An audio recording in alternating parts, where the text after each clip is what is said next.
Hello and welcome. This is the part 2 of the Shimano XT M739 V-brake combo shifter rebuild. So today I'm going to work on the right side, so the 8-speed shifter. So before we do anything, I've removed the plastic black cover and I'm trying to file down this riveted part here. On the last shifter that I worked on, this riveted part kind of damaged the threads on the nuts. So to try and eliminate the damage on the threads, this time what I'm doing is I'm gently filing down the top bit here, and hopefully now when I'm going to take it off, it's going to do less damage and it's going to make it a lot easier to put back on when we are going to do the rebuild. So I'm going to get on with doing that, and I suggest you also do the same. I would recommend doing this first. I think it's a much better solution. Okay, so I've been filing it down now for a while, and now I'm going to try and start removing it, and we're going to see if it damages it or not. We'll find out. So I'm taking this off, and then I'm going to bolt it back on to try and save the threading. So I'm going to turn it back on again. See what happens when you do that. So there's a little bit left here. I'm going to sand that off. I'm putting some lube, some oil, and I'm slowly but surely going up and down, trying to clean the thread before removal. So I'm tightening and untightening. So now I'm going to clean that up and file a little bit more. Okay, so I'm going to finally remove now the bolt after playing with it, and hopefully that's going to have worked. And compared to the last time I removed this, the threading now is much cleaner on this, so I think it's definitely worked. Don't forget, before you start working on anything, to detension all the springs inside. And so what you want to do is you want to put it onto number 8 on here. So now that we've dealt with that, we can continue with the rebuild. So what I'm going to do now is I'm going to remove all the screws and remove the mech from the body.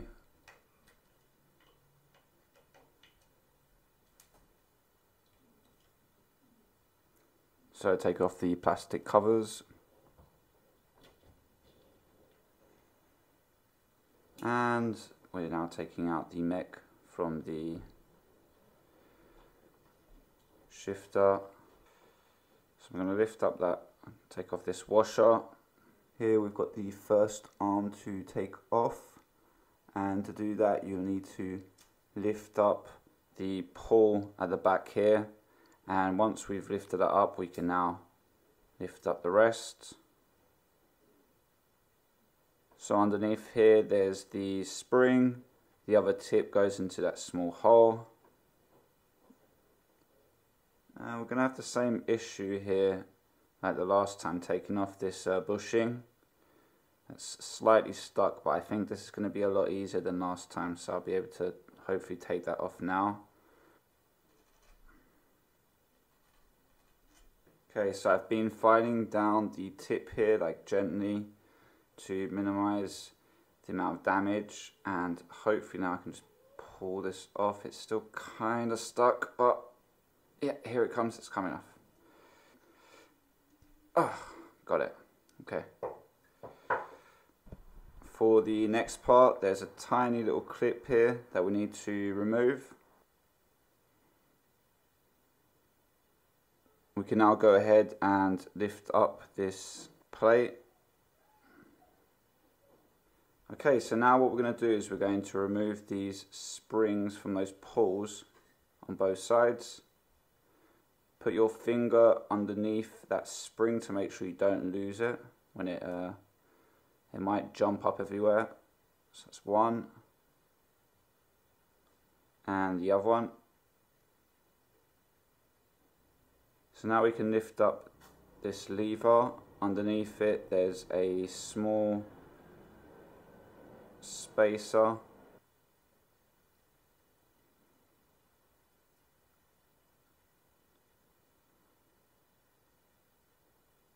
So this was kind of turned towards here when I was taking it off. I have to remember that.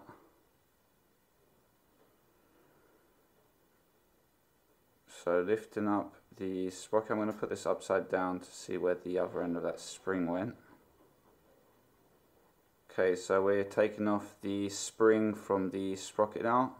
So now I'm going to give everything a clean, wipe off the old grease, and we're going to then proceed on to re-greasing and the rebuild.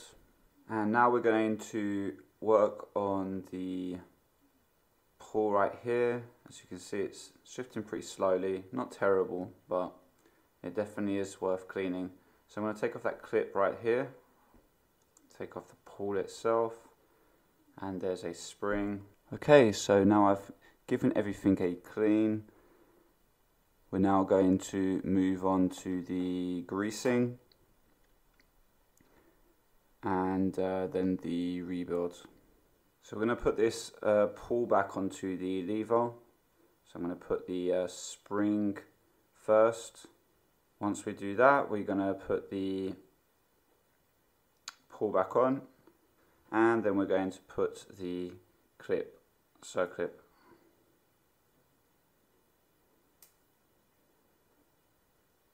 First thing I'm going to do is install the spring.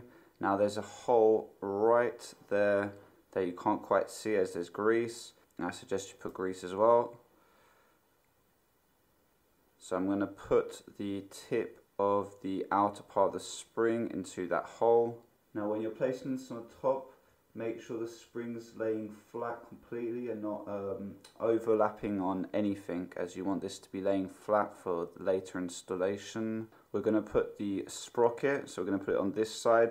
Now we're going to put the other tip of that spring on the interior that you can see just here in with my finger, at the end of my finger. That's going to go into the hole on the bottom of this sprocket right there, where there's the larger teeth. And so we're going to put it in this way. Now there's some teeth here, or slots, on this pivot here. There's two ways of essentially putting it on, and you don't want to put it on the wrong way, because then after the sprocket's not going to be in the right place. So roughly what I would say to you is, looking at where mine is on here, on this side, the that part that pulls the derailleur cable, you're going to want it to be roughly around about here. Okay, I think I've got it. Tip of the cable, I'm going to pull this gently back and then push down again, and then that's not going to go any further because there's a kind of like a stopper. Now we can put the pulls back, so we're going to put the first one down here. In between that there was a very, very thin washer, and then we're going to put the pull slash lever on the top here. Now we're going to install the two springs, so we're going to put that spring back on for this lever. Be careful not to lose it.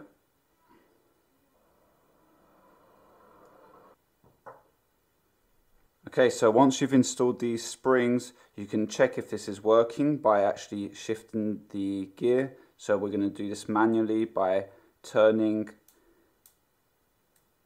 the sprocket. And then once you've turned it, you can click with the lever. Now that you've done that, you can put the plate back on top. So it's very obvious where it's going to go, as the holes are pretty much all lined in the right place. So I think it's that one. We can now put the circlip back onto here. So we're going to put this bushing back on the top here. Next is this part, another bush that's going to slot on the top here that I had to remove. Got it back on. Put a bit of lubricant on the lever arm that we're about to install. We're going to put back the spring, so the interior part of the spring, that tip, is going to go on the hole here somewhere. You can't see it with the grease. To put this lever arm back in, I'm going to hold this pull back, and if you haven't tensioned the spring on that pull by the way, you should do so now.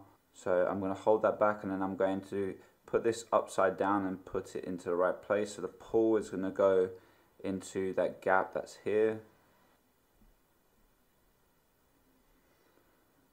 Okay, looks like I've got it. And now for the tip of the other side of the spring, we're going to push it towards here, and we're going to put it into that hole that's there. So the easiest way to do that is to use maybe a plier, which is what I'm going to do.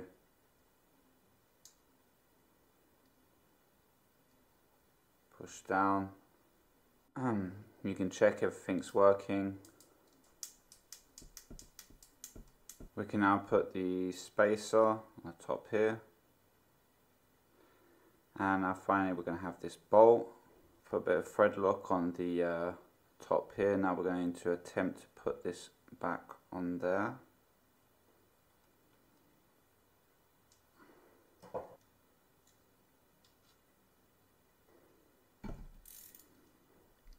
Okay, it looks like I've managed to get it back on. Okay, so it looks like I managed to get it back on. It was a little bit complicated.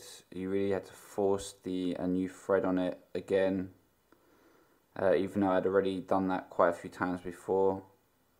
But I mean, this type of the way the bolt's been made, it's pretty much you take it off and you can't really do it again. Ideally, you would have a tool that can actually make threads on the bolt, clean it up at least. I don't have that type of tool to be able to do that, so I have to do what I can homemade, but the result's the same. It's working at least. Hopefully you have that tool and you'll be able to do a better job on that.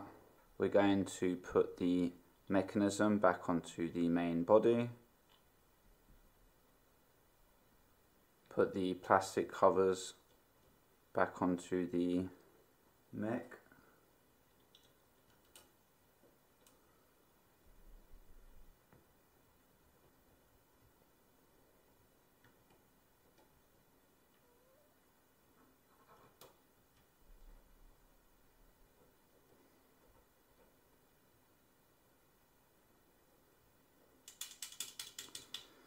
Okay, so the build is complete. I hope this has been informative. Obviously the installation of the nut on the pivot bolt is not ideal, so I hope this was helpful, and thank you for listening. Until next time, peace out.